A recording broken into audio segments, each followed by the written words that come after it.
Ora, muito boa tarde a todos. Portanto, hoje aqui estamos, sejam bem-vindos a este webinar. O meu nome é Moisés Valentim, faço parte da equipa da nova SPE Executive Education e sou o Program Advisor responsável exatamente por este programa.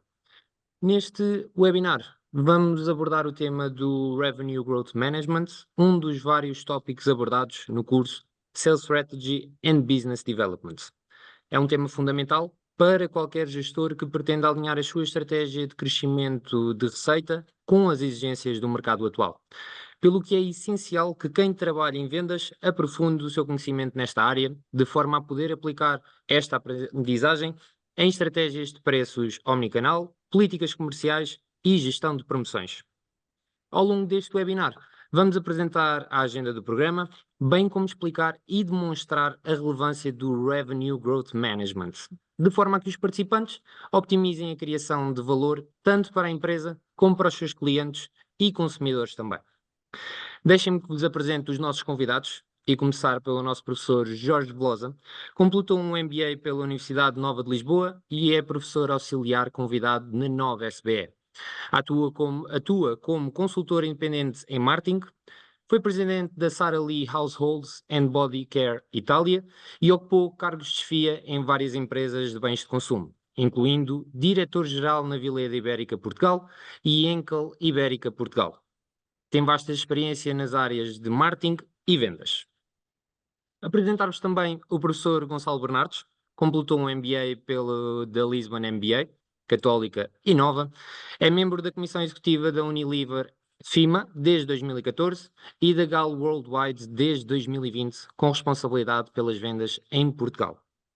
Tem mais de 20 anos de experiência em FMCG, com forte atuação em marketing e vendas, além da formação em gestão estratégica pela Kellogg School of Management.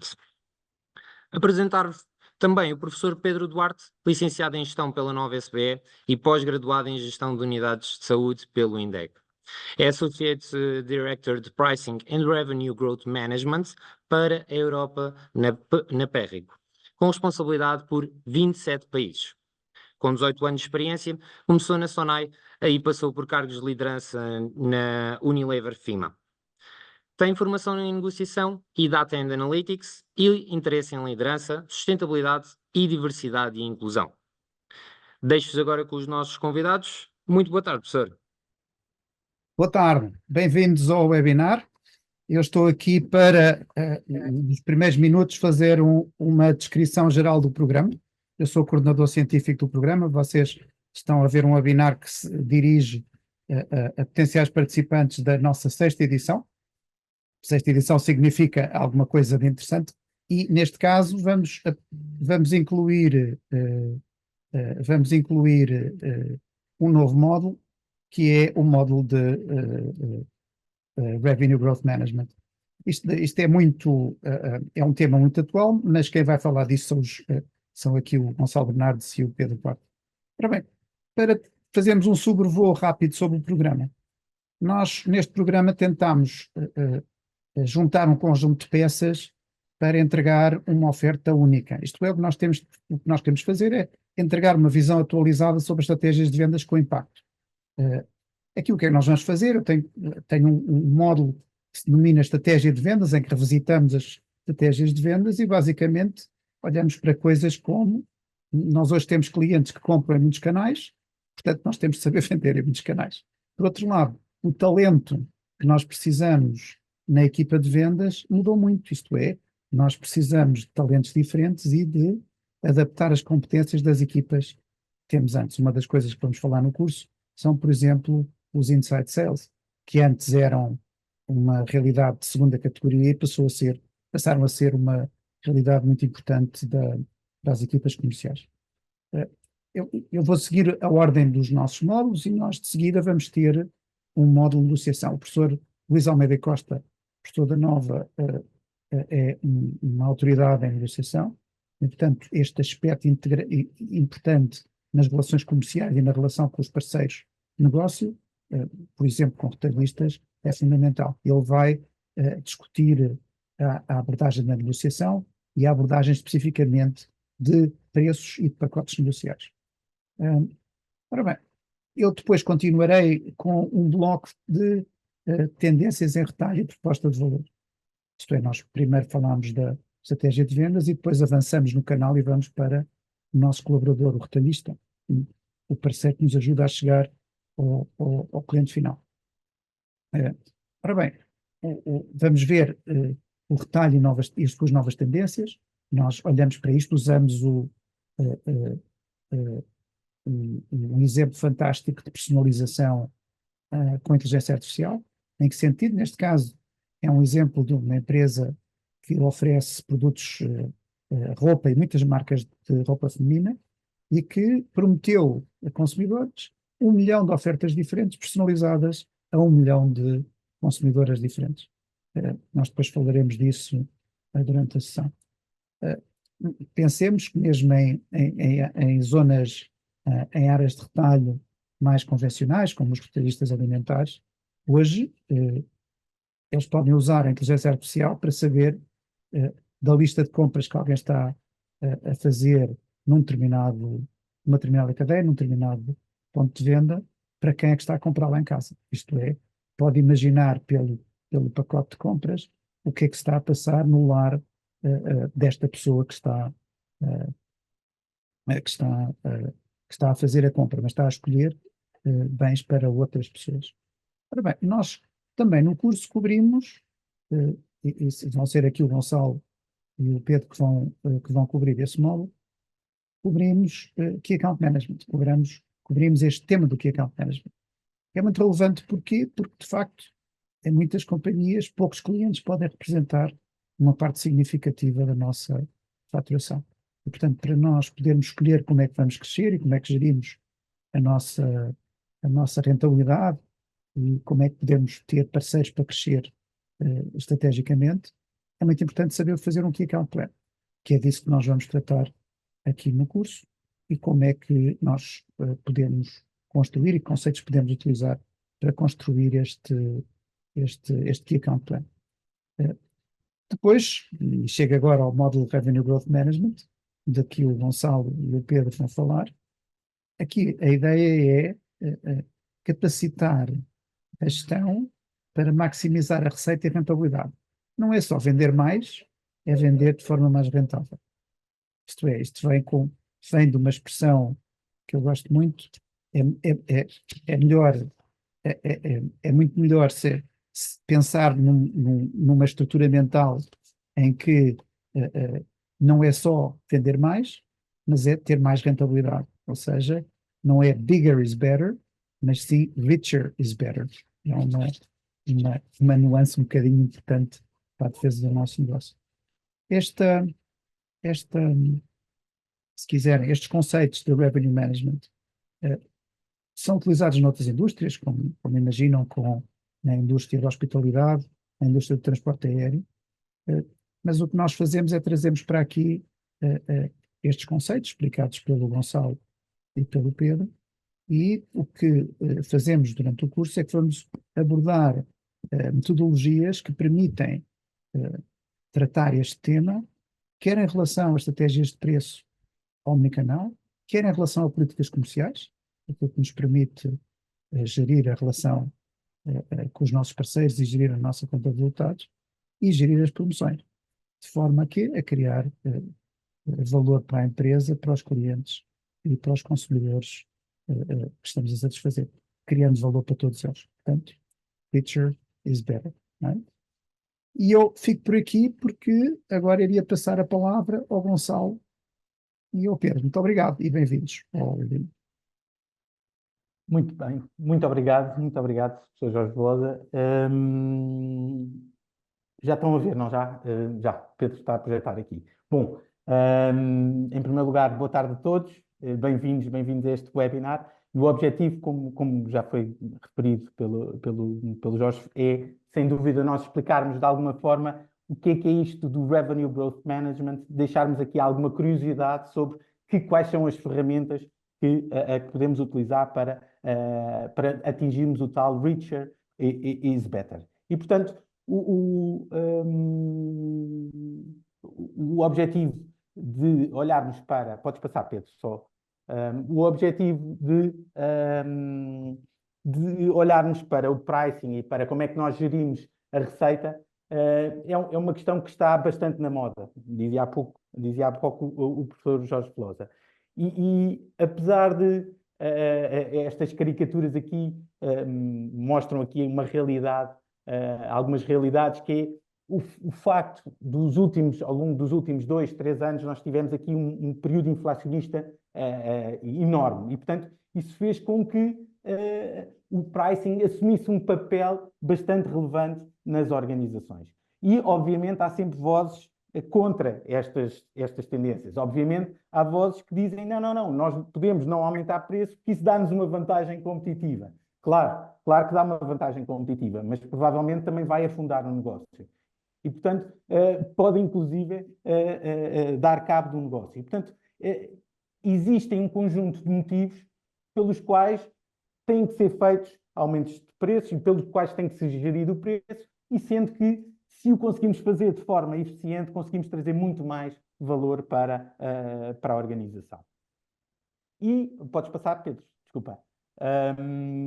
Como o professor Jorge Velosa estava a referir, esta metodologia do Revenue Growth Management é uma metodologia que não é nova. Apesar de ser nova para os mercados de grande consumo, é algo que os mercados de aviação e o mercado da hospitalidade já têm utilizado desde há muitos anos. Ou seja, o que eles pretendem é como é que eu maximizo a minha receita por cada transação. E, por exemplo, no revenue, na aviação, é como é que eu consigo maximizar a receita por lugar no avião. Na hospitalidade, é como é que eu consigo maximizar a receita por quarto ou por noite. E, portanto, cada indústria há de ter o seu objetivo de maximização de receita. E o que esta lógica e este mindset de Revenue Growth Management, o que esta ferramenta nos traz é, sem dúvida, uma metodologia para como é que nós, na nossa indústria, conseguimos maximizar essa receita e maximizando o valor para as companhias. Próximo slide. E aqui, muitas vezes, a principal ferramenta desta maximização da receita é normalmente o preço. E porquê que o preço é tão importante e porquê que o preço assume aqui um papel ponderante nesta maximização de receita? Bom, desde logo porque não exige qualquer tipo de investimento. Ou seja, eu consigo aumentar a rentabilidade da minha companhia sem fazer qualquer tipo de investimento. Portanto, basta-me emitir uma nova tabela de preços ou colocar um novo preço no mercado e isso tem um impacto imediato.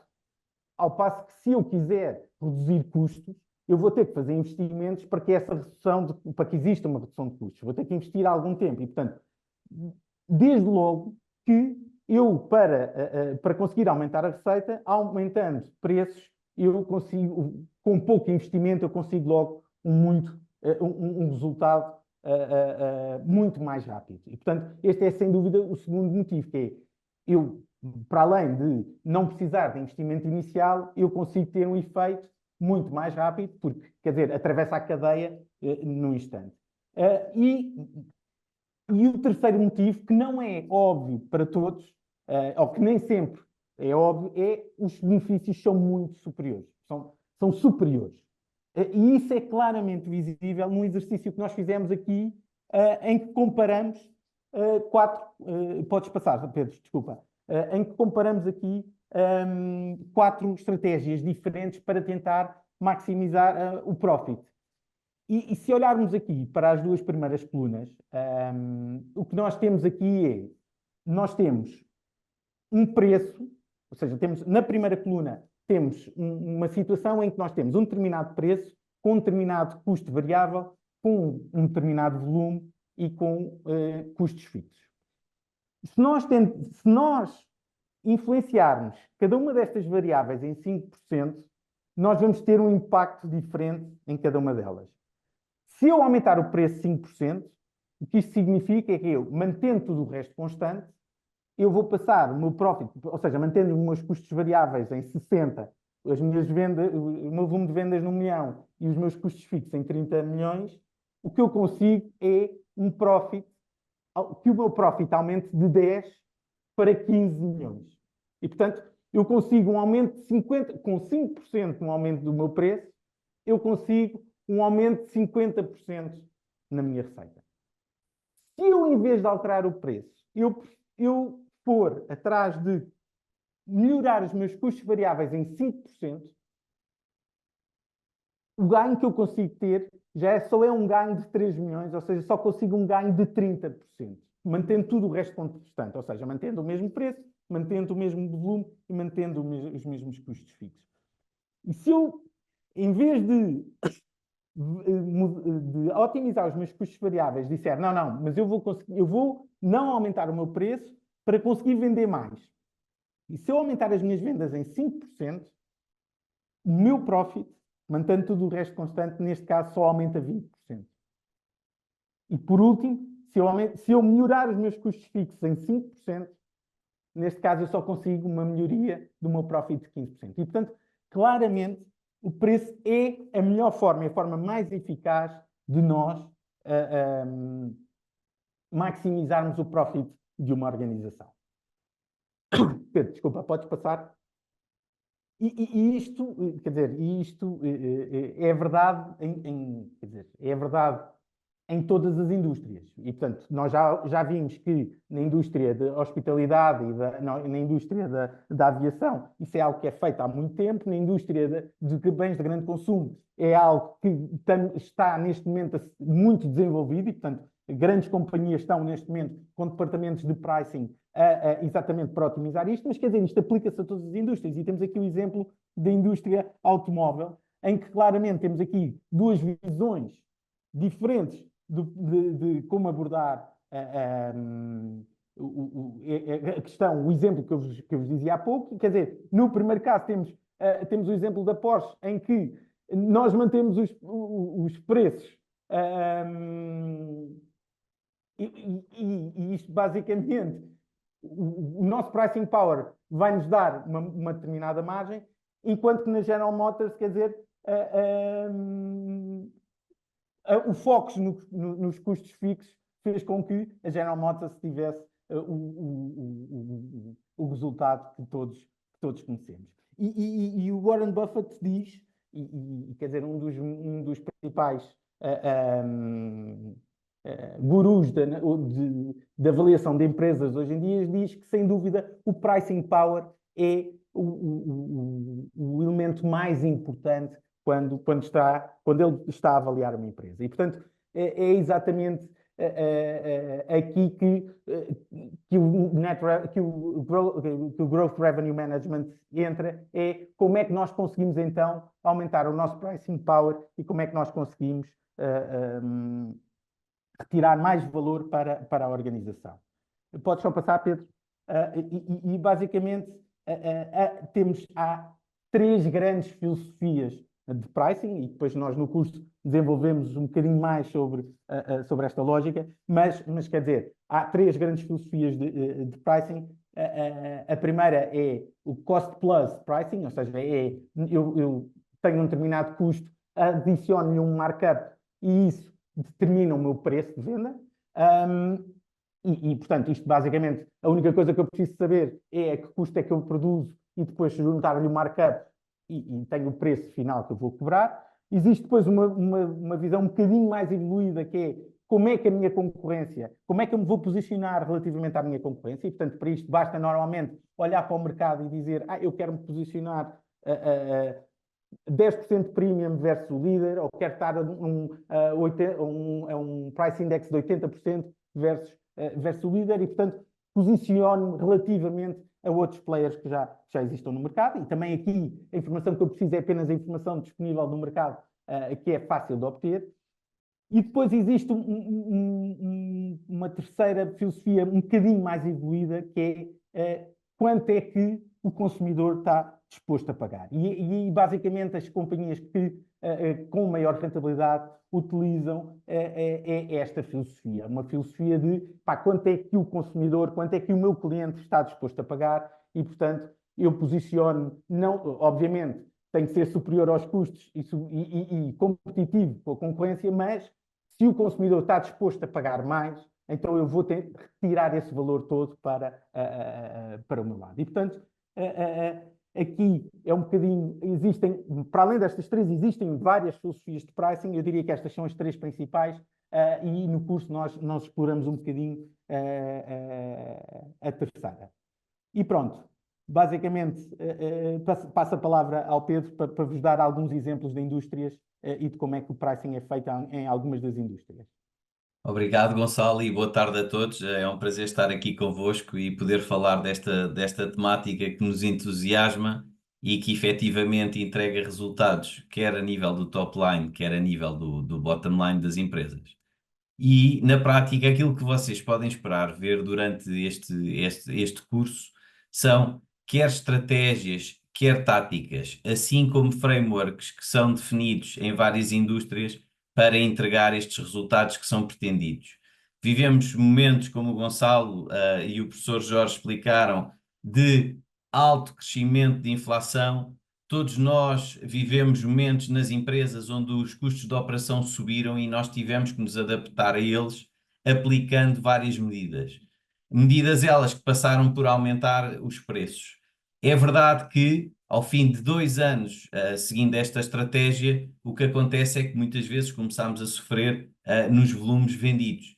E é por isso que esta disciplina é tão importante, que esta disciplina vem balançar os resultados top line com os resultados a nível de volume, de forma a entregar um crescimento sustentável. Um crescimento sustentável não só para a empresa, mas garantir que esse crescimento impacta novos consumidores, crescemos pessoas que consomem as nossas marcas ou os nossos serviços, impacta também os nossos clientes, que os clientes estão satisfeitos, recebem mais dinheiro a comercializar os nossos serviços, como o próprio resultado da nossa empresa. E dito isto, como é que nós conseguimos fazer? Existem várias abordagens, ok?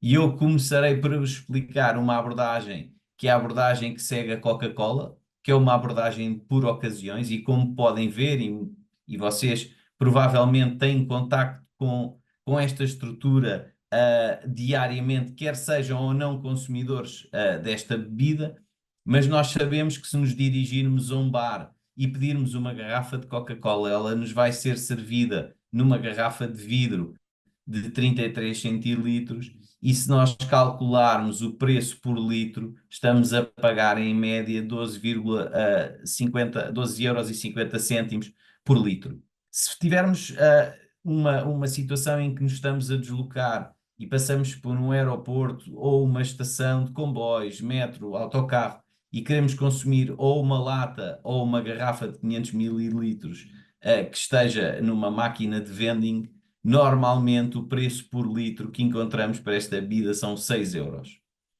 Quando vamos ao supermercado, todos nós vamos ao supermercado e compramos um bipec ou uma garrafa de 1,5 litros, podemos encontrar por 1,73 € e a mesma coisa quando fazemos compras online. O que é que isto quer dizer? Quer dizer que estamos a beber a mesma bebida, mas em ocasiões diferentes. E por isso podemos ter políticas de pricing diferentes para momentos diferentes. E é assim que a Coca-Cola faz a sua gestão de canais e a gestão do seu pricing com diferentes formatos para diferentes ocasiões. Quando saltamos para um exemplo da aviação, como foi referido pelo professor Jorge Velosa no início deste webinar, imaginem que estamos a olhar para um avião. E como é que funciona então a divisão? Normalmente, na indústria aeronáutica é dividida por 4 classes: First Class, Business Class, Premium Economic e Economic, ok? E, portanto, a verdade é que pensem num avião como o número de assentos com um inventário, em que temos que cruzar a procura de pessoas que querem voar nesse destino com a quantidade de assentos. E neste caso, aquilo que vocês podem verificar é que, ao contrário daquilo que nós pensamos, não é a primeira classe que dá mais dinheiro às companhias de aviação, mas sim a business class e a premium economy, ok? E porquê? Porque isto tem que ver com a divisão de espaço que existe entre assentos e o número de pessoas, assim como com a procura que existe para estas duas classes. E é aqui que as companhias fazem dinheiro, ao contrário, muitas vezes, daquilo que nós pensamos que é feito na primeira classe. Temos também o exemplo de uma companhia que criou uma nova forma de ganhar dinheiro nesta indústria, que foi a Ryanair, e que mais de 40% da sua receita não vem da venda de assentos, mas sim da venda de malas e tudo o que é acessório à viagem. Check-in, premium boarding, as próprias bagagens, e portanto nós durante o curso vamos também tocar nestes exemplos. Vamos também falar de como é que a Uber faz a sua gestão de pricing, aquilo que se chama dynamic pricing, e como é que podemos ver ao longo de vários mercados e a evolução desta empresa ao longo de vários países, como é que faz a própria gestão do pricing e quais são as variáveis que considera para fazer este pricing, o qual provavelmente a maior parte de vós utiliza diariamente ou com alguma frequência e que se questiona como é que esta empresa faz a sua gestão de pricing. E também o caso que é subejamente conhecido da Netflix e dos custos da subscrição. A Netflix já fez várias alterações durante os últimos 10 anos na forma como tem calculado os preços das suas subscrições, e a parte interessante aqui que gostaríamos de tocar era perceber, ok, como é que a Netflix estabelece os seus preços em países diferentes e quais são os fatores que fazem com que os preços variem, sendo o primeiro país no mundo onde tem a subscrição mais cara na Suíça, e depois temos por aí fora um conjunto de países onde a Nigéria tem a subscrição mais barata. E são este tipo de temáticas, em conjunto com algumas temáticas do FMCG e algumas frameworks, nós vamos querer vos mostrar durante o módulo de Revenue Management que está incluído neste curso de Sales Strategy and Business Development. E vou parar por aqui para abrir a questões, caso elas existam, e temos todo o gosto de as receber. Obrigado.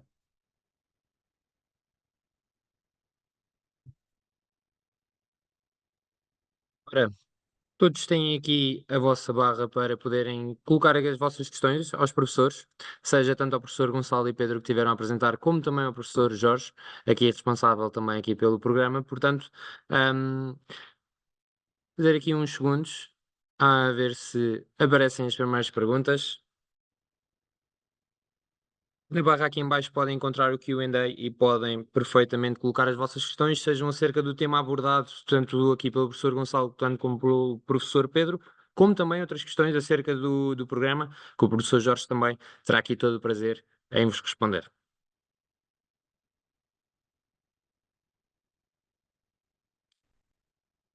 Portanto, temos já aqui uma pergunta, e que se calhar posso aqui distribuir para um de vocês os três também. Portanto, primeira pergunta que recebemos aqui: que desafio principal vem hoje na gestão das alavancas de pricing, política comercial e gestão de promoções quanto à rentabilidade das vendas?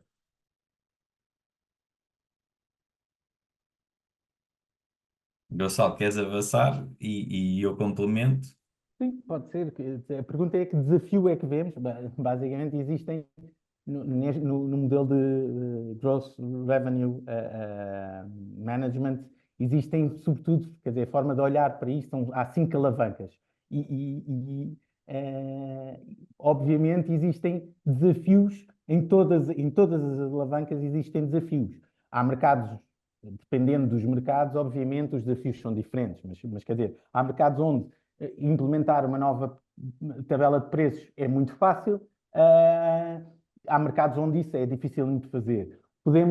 Existe outra das alavancas, é uma estratégia de formatos. E, portanto, há mercados onde não é possível alterar os formatos, quer dizer, um quarto é um quarto, ou há mercados onde eu consigo facilmente, quer dizer, ter formatos diferentes, como o Pedro deu o exemplo da Coca-Cola, consigo ter formatos diferentes por canais diferentes. Ou mix de clientes. Portanto, cada uma das alavancas e cada uma destas 5 alavancas tem desafios diferentes, mas e cada uma delas, e cada indústria, há de ter os seus desafios específicos à própria indústria. Pedro, não sei se queres complementar. Sim, eu acho que é importante também pensar que toda a política promocional tem um limite. E existem, obviamente, categorias de produtos que reagem de forma diferente às promoções. Sendo que aquilo que se passa, e temos o exemplo do mercado português, que é um mercado altamente promocionado, assim como o mercado inglês, onde o consumidor foi aprendendo ao longo dos anos que só deve comprar em promoção. E, portanto, os desafios que existem, na gestão das promoções ao dia de hoje são desafios de rentabilidade, porque as promoções estão feitas para entregar volumes adicionais. E à medida que estes volumes adicionais não vão existindo, isso põe em stress a conta de resultados, quer do fornecedor, quer do retalhista. E, portanto, eu diria que os desafios na gestão da alavanca promocional são encontrar promoções ou formas de promover o produto que sejam rentáveis, seja como o Gonçalo falou e deu o exemplo da Coca-Cola, seja como promoções em que consigamos trazer valor acrescentado para as três partes, que são o consumidor, quem compra, o retalhista, quem está a vender ao seu cliente, e o fornecedor, quem quer agradar, quer o retalhista, quer o consumidor. Agradar no sentido de gerar mais valor para as três partes. Obviamente que este jogo é um jogo, muitas vezes, de soma negativa e que obriga a repensar continuamente como vamos evoluir nas promoções que fazemos. Um exemplo disso é como vender um shampoo em conjunto com o amaciador, não é? Ou com o condicionador, ou com a máscara. E através da criação de um regime, ou seja, em que o consumidor passa a comprar não um artigo isoladamente, mas 2 artigos da mesma marca, gerar mais valor. E isto não é fácil de fazer. E é neste jogo que as empresas têm que aprender, em conjunto com os retalhistas, a fazer mais dinheiro. Outra coisa é, nem sempre os interesses do retalhista e do fornecedor são os mesmos. E aqui temos que encontrar estratégias comuns para perceber o que é melhor para a marca e para o consumidor também. E, portanto, obviamente há um conjunto de desafios, no que toca à alavanca promocional, que são, como o professor Jorge disse no início, omnicanal. Temos o desafio também de entender como é que o consumidor compra no canal online versus no canal tradicional. Que tipo de formatos funcionam melhor nos e noutros. Nós sabemos por experiência que o canal online, no que toca, dando um exemplo, a categoria de detergentes, é uma categoria que teve um maior peso, o canal online, efetivamente por as pessoas comprarem detergentes com doses superiores àquilo que compram na loja física. Isto é facilmente entendível porque não querem carregar o peso até casa e têm alguém que lhes leva as compras à porta. E, portanto, entender como otimizar a receita através de uma alavanca promocional é um papel que não cabe só aos gestores de pricing, mas também a um conjunto de pessoas dentro da empresa. E, portanto, nós a brincar dizemos Revenue Growth Management não é um papel só do gestor, é o papel do Key Account, é um papel do marketing, é um papel do Customer Marketing e, inclusive, Supply Chain. Ou seja, encontrar formas concretas, criar valor através de um processo envolvendo várias partes. Bem, obrigado aqui por esta resposta também. Surgiu já aqui uma outra pergunta também, veio aqui por parte da Neuza, e a pergunta é a seguinte: quais os desafios mais importantes para a indústria das telecomunicações, atendendo às mudanças que existem ao longo dos anos nesta indústria? Como as empresas podem diferenciar, sendo que a maior parte dos produtos, serviços, são semelhantes de empresa para empresa? O preço pode ser importante, mas talvez nem sempre primordial, correto? É verdade. Eu posso tentar dar aqui um kick-off, não sendo as telecomunicações a minha área, mas tendo lido enquanto comprador empresarial, mas vendo também alguns exemplos. Obviamente que a maior parte das ofertas são parecidas, se não iguais, porque as telecomunicações usam muito o método de competitor-based pricing. Há um mercado extremamente competitivo, um mercado que tenha vindo, assim como no FMCG, a diminuir margem ao longo dos anos e tornou-se uma commodity. Obviamente, empresas diferentes seguem estratégias diferentes e aquilo que nós vemos é, obviamente, encontrar estratégias como a venda de serviços através de clientes que já existem é a estratégia que a maior parte das empresas está a seguir. Pegando no exemplo da Mel ou da NOS, que quer utilizar a sua rede para começar a vender serviços de alarme, ou seja, uma expansão, nós falamos nisso durante o curso de Key Account, uma expansão para novos mercados, através de clientes que já estão dentro de casa. A minha visão, obviamente, é ao longo de um processo de automação que está a existir na indústria de telecomunicações, a questão do gestor partilhado, e a Mnos está a comunicar isso muito bem nas últimas 2 semanas, que é quem o atende não é uma prima, não é o prima 1, prima 2, prima 3, é uma pessoa real, é um key account que conhece os problemas daquela empresa ou daquele cliente. Obviamente, isto pode-se fazer para grandes empresas e eu acredito que aqui a vertente é um somatório entre uma boa estratégia de key account que toca especificamente as necessidades daquele cliente, em conjunto com uma boa política de pricing, em que o pricing é calculado através do conhecimento do que é que aquela empresa está disposta a pagar por que tipo de serviços. E aqui joga o mix. Se é um mix de mais de dados, se é um mix de mais de chamadas, garantindo sempre que é encontrado este equilíbrio entre as partes. E, portanto, aqui a resposta não é só uma resposta de revenue management, mas uma resposta de key account management com revenue management. Eu penso ter respondido o melhor que conseguimos à pergunta. Muito bem. Segue já aqui uma segunda pergunta também aqui por parte da Cátia. E aqui se calhar podemos já aqui dirigir a pergunta também para o professor Jorge. Professor Jorge, é aqui perguntado se durante a formação abordaremos apenas os mercados nacionais ou também os internacionais. Não, vamos justamente falar de mercados internacionais. Eu quero salientar aqui,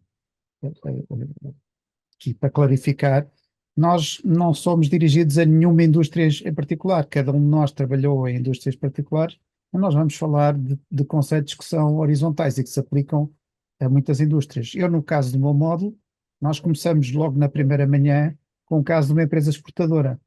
E uma das coisas que uma empresa exportadora tem de fazer é compreender como é que se faz negócio, e neste caso a estratégia de vendas não é mais, eu não estive a desenvolver esse tema, mas eu tenho um target, eu tenho um posicionamento, uma proposta de valor e tenho um processo de vendas. Depois vou escolher chegar àquele mercado de determinada maneira. Ora bem, logo no primeiro dia nós vamos falar de uma empresa que quer vender para o Japão. Não sei se alguém na assistência quer vender para o Japão, é capaz de ser um mercado um bocadinho diferente. E, portanto, uma das peças mais importantes para nós percebermos é perceber bem o cliente. Portanto, isto não tem nada a ver com indústria nenhuma. Este exemplo, dois dos casos que nós vamos usar no meu módulo, na parte de estratégia de vendas, são completamente B2B, são casos B2B, portanto nós vamos ter durante o curso ângulos que vêm de diferentes tipos de indústrias, não é? Independentemente de nós termos trabalhado em algumas, eu também não compreendo telecomunicações, portanto não me voluntariei para para responder àquela questão. Obrigado pela pergunta. Muito bem. Surgiu aqui mais uma outra pergunta também. Se ainda não implemento qualquer tipo de análise ou não tenho na minha empresa ferramentas tecnológicas, como devo começar? E não sei qual dos três quer chegar à frente. Gonçalo, queres dividir esta a meio? Sim, mas podes começar tu, que és o especialista nessa matéria. Começa.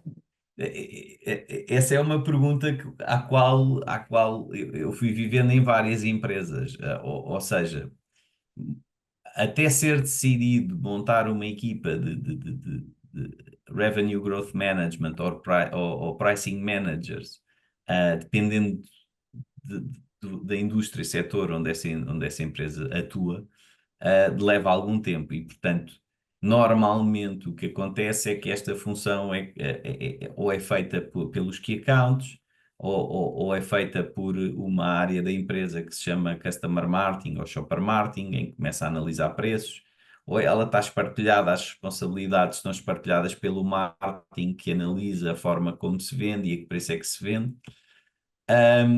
até se chegar à conclusão, com um ou dois casos de sucesso, que tendo uma equipa estruturada a pensar nesta variável, é efetivamente uma vantagem competitiva para a empresa. E eu vi já em 3 empresas este tipo de departamento a ser montado.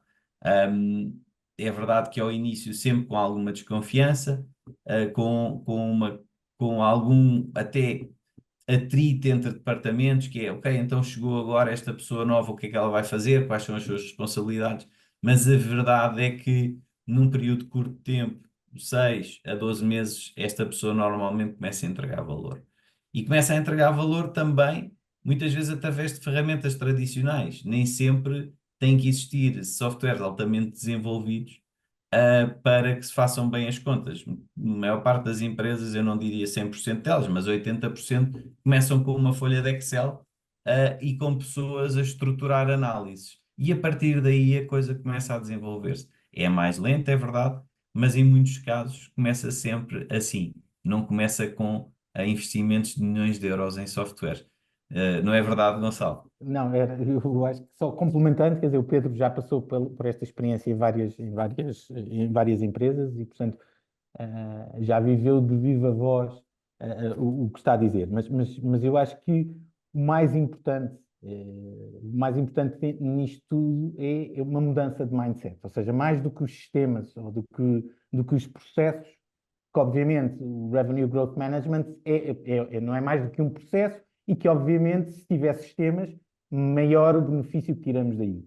Agora, mas para que isto funcione mesmo bem, é preciso que haja uma mudança de mindset na organização e tem que começar pelo topo. E, portanto, tem que haver eu vou investir nesta ferramenta ou neste processo porque ele me vai trazer um benefício. E, portanto, como o Pedro dizia há pouco, ao fim de 1 ou 2 exemplos que se materializam e que trazem um retorno rápido para a empresa, eu acho que o mindset rapidamente muda e, portanto, depois é uma questão das equipas se dedicarem e depois os processos são implementados e as ferramentas tecnológicas surgem depois nem surgem depois à velocidade a que as equipas as querem. Portanto, eu diria que não é a tecnologia que vai ser um bloqueio a esta disciplina. Eu gostaria de acrescentar uma coisa, não sendo expert em Revenue Growth Management, foi isto que aconteceu com o Key Account Management. Isto é, nós começámos no início, a primeira coisa evidente é termos uma conta de resultados por cliente, o que, quando escreveu na sua questão, se não tem análise ou não tem ferramentas, bom, ajuda-nos muito ter contas de resultados por clientes, e foi assim que nós começámos a ter gestores de negócio em vez de ser apenas Key Account Managers. E, mais uma vez, não depende da tecnologia, eu posso fazer um cálculo relativamente simples para chegar a estes resultados. É claro que hoje já temos ferramentas poderosas que nos ajudam a fazer isto. Eu só queria acrescentar isto, porque a mesma coisa aconteceu em relação ao Key Account Management. Muito bem. Portanto, sobra-nos aqui uma última pergunta e deixo aqui a liberdade para quem tem ainda alguma curiosidade que aproveite agora para terem a resposta também. E, portanto, temos uma última pergunta do nosso lado, que é então, que tipo de perfil de pessoas compõem, perdão, as equipas de RGM nas empresas nos dias de hoje? Que tipo de perfil? Bem, Olha, se eu calhar posso. eu começo para o Pedro acabar, que o Pedro, mais É uma vez, isso. é o especialista, Força, Gonçalo. é responsável por esse departamento. Mas eu diria que, obviamente, nós precisamos em primeiro lugar, tem que ser os gestores que queiram, que tenham uma vontade enorme em continuar a acrescentar valor para a organização. E, portanto, essa é a principal característica. Obviamente, uma, uma capacidade analítica é sempre valorizada, porque aquilo não é mais do que olhar para vários dados e dali retirar insights para depois os poder implementar no mercado. E, portanto, eu diria que mesmo em termos de perfil, e portanto o Pedro depois já vai complementar com uma visão mais estruturada da coisa, mas eu diria que mesmo a nível de perfil, eu acho que com as equipas que existem atualmente dentro das organizações é possível começar a implementar esta disciplina. Obviamente que depois, se tivermos especialistas que consigam trazer não só uma otimização dos processos, como também ferramentas e o conhecimento das ferramentas que otimizam todo o processo, obviamente é uma mais-valia. Mas quer dizer, logo desde o princípio, eu diria o perfil das pessoas que nós precisamos é um perfil de pessoas que quer otimizar portanto, normalmente essas pessoas são pessoas analíticas e são pessoas que gerem um negócio no dia a dia. Mas Pedro, se calhar uma visão mais estruturada Não, desse sim, departamento. O Gonçalo referiu há bocadinho que isto é, obviamente, é uma questão de mindset, ok? O perfil das pessoas que nós queremos ou gostamos de ver à frente são pessoas que, obviamente, tenham um mindset, a growth mindset, não é? Sejam capazes de ir buscar oportunidades onde os outros não as veem. Tem que ter também uma capacidade de influência dentro da organização. Normalmente nós pensamos que somos uma pessoa que sabe fazer contas e que sabe mexer bem no Excel, no Power BI ou mesmo na plataforma e que essa pessoa nos vai conseguir entregar os resultados esperados.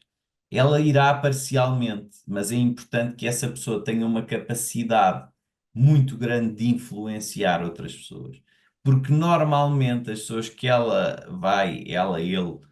vão influenciar são pessoas que têm uma importância muito grande no negócio. São os diretores de vendas, os diretores de marketing, os brand managers que adoram as suas marcas e que querem que elas tenham o preço certo para chegar ao consumidor certo. E, portanto, é muito interessante porque a realidade é que os skills que são necessários para esta função colam com 80% dos skills que nós queremos para funções comerciais com uma componente analítica forte. E eu diria que ao dia de hoje, por muito que vocês estranhem, uma das capacidades mais importantes nesta área é também saber contar uma história. É saber contar uma história que envolve efetivamente as três partes: a empresa, o retalhista e o consumidor. E isto, toda a gente que nos está a ouvir vai pensar: ok, então pode estar a falar de um tipo de marketing, ou pode estar a falar de um tipo de vendas, ou pode estar a falar, inclusive, de um tipo de market research. É verdade. Hoje em dia, para ser um bom pricing manager, 80% das capacidades têm que ser saber contar uma história, saber perceber quais são as necessidades de todos os stakeholders dentro da empresa e ajudar a alavancá-las em conjunto com uma capacidade analítica, como o Gonçalo referiu, de saber ler os números de uma forma rápida e saber contar uma boa história com esses números. E esse é o perfil que as empresas procuram para ter nestas funções. Em termos de idade, eu diria que é dos 7 aos 77. Porquê? Porque aqui também é importante encontrar estas capacidades com pessoas com experiência. E muitas vezes pensamos, não, nós queremos pessoas sem experiência, pessoas que saibam, acabaram, têm 2 anos de experiência. Não, porque essas pessoas, obviamente, vão saber fazer as contas, mas depois vão ter a dificuldade de influenciar o resto do negócio.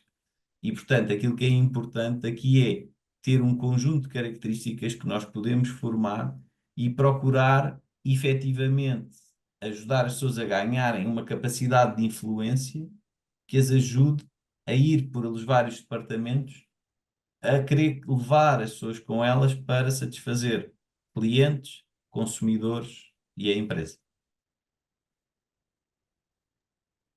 Bem, portanto, estamos a chegar aqui ao fim desta nossa sessão. Espero que tenha sido esclarecedora e inspiradora também.